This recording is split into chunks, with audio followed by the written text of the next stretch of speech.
On est tous pareils. Il n'y a plus personne pour nous aimer.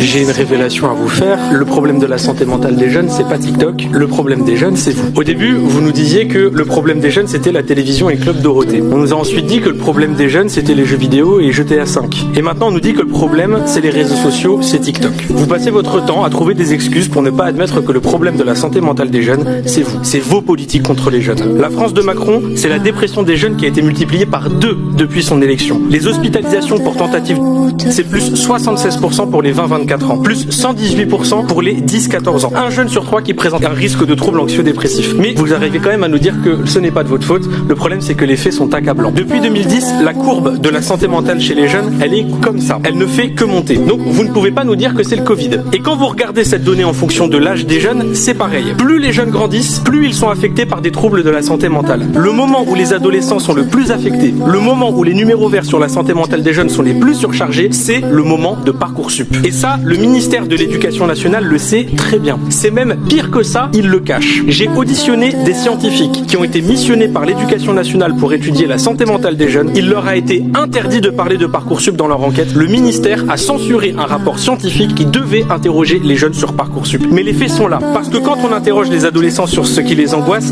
ils disent ça. Notes, avenir, cours, études. Et vous voyez, il y a même Parcoursup qui est marqué juste ici. Quand on interroge les jeunes, je ne vois pas marqué TikTok. Je vois marqué bilan des politiques d'Emmanuel Macron et de Gabriel Attal. Parce que quand on est lycéen à 40 dans une classe, où les professeurs absents ne sont pas remplacés, et quand on sait que c'est un algorithme qui va définir le reste de notre vie sur la base du contrôle de la veille, oui, ça affecte la santé mentale. Quand on est étudiant, qu'on travaille à côté de ses études, qu'on a 100 € de bourse, qu'elle est même pas indexée sur l'inflation, qu'on a un budget de 700 € par mois pour vivre dans des villes où le loyer est à plus de 1000 € pour un studio, qu'on doit faire une croix sur les activités culturelles, qu'on voit pas ses amis parce qu'on a à peine de quoi s'acheter à manger, bien sûr que ça affecte la santé mentale et ça concerne des millions d'étudiants, c'est un phénomène de masse. Quand on est un étudiant qui doit trouver un stage dans un pays avec 20% de chômage des jeunes et qu'on peut pas avoir de diplôme si on trouve pas son alternance, ça rend fou. Et en plus, c'est pas vos gosses qu'on envoie en alternance. Ils ont pas papa et maman pour faire marcher le réseau. C'est encore plus dur d'être recruté quand on est noir ou arabe.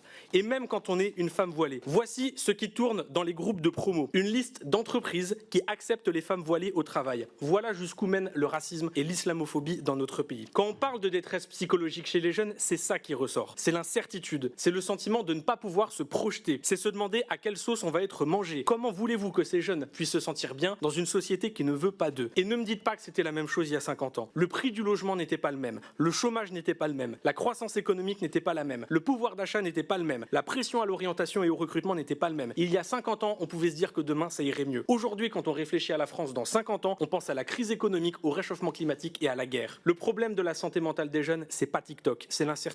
C'est les conditions socio-économiques dans lesquelles ils évoluent. Vous avez instauré un système de sélection et de compétition à travers Parcoursup, à travers la précarité, à travers le recrutement en alternance. Vous avez instauré un système de compétition dans lequel la majorité des jeunes ne gagneront pas et dans lequel ils ne peuvent pas se projeter. Et la ministre de la Santé nous dira, on a mis en place plein de structures pour accompagner les jeunes qui ont des problèmes de santé mentale. Déjà, vous traitez les effets, pas les causes. Et le fait que vous ayez mis en place plein de structures, c'est bien ça le problème. Les jeunes ne savent pas où aller. Et parmi la dizaine de structures que vous avez mis en place, il n'y en a pas une seule qui fonctionne. Elles sont toutes surchargées. 8 jeunes sur 10 qui ont des difficultés d'accès aux soins pour la santé mentale. Réussir à mettre en place une dizaine de structures pour en avoir aucune qui marche, c'est une performance, vous êtes des génies. Alors, c'est bien beau de se réveiller un an avant l'élection présidentielle pour faire des TikTok et de la récupération politique sur la santé mentale des jeunes, quand on est soi-même le problème. Et je parle notamment de Gabriel Attal. Bonjour. Il a été ministre de la Jeunesse, ministre de l'Éducation, Premier ministre. Je l'ai invité à ce débat, il n'a même pas pris la peine de venir. Je veux que vous compreniez que c'est vous qui aggravez les inégalités sociales. C'est vous qui avez instauré une concurrence malsaine et déloyale dans la jeunesse pour faire croire à un ascenseur social qui n'existe pas. Et c'est vous qui avez laissé mourir nos services publics de santé face à une demande toujours grandissante. Alors, mes chers collègues, si j'avais une conclusion à donner à ce rapport, c'est arrêter de dire que c'est de la faute de TikTok. C'est un amplificateur. Les responsables de la dégradation de la santé mentale, c'est avant tout vous et vos politiques contre les jeunes.